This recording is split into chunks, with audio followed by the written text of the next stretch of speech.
y'all's dog decided that he wanted to eat cat litter, and now his stomach's fucked up, and he can't hold anything down. So he gotta eat white rice and chicken, and he thinks that this is a treat. Go to your kennel.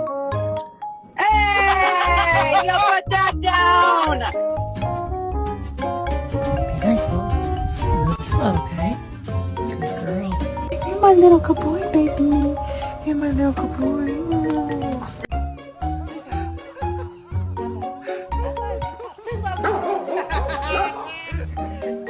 When I opened up his side run to my backyard, he started doing zoomies. That's when he let it all out. It was at that moment where I knew he was going to be okay.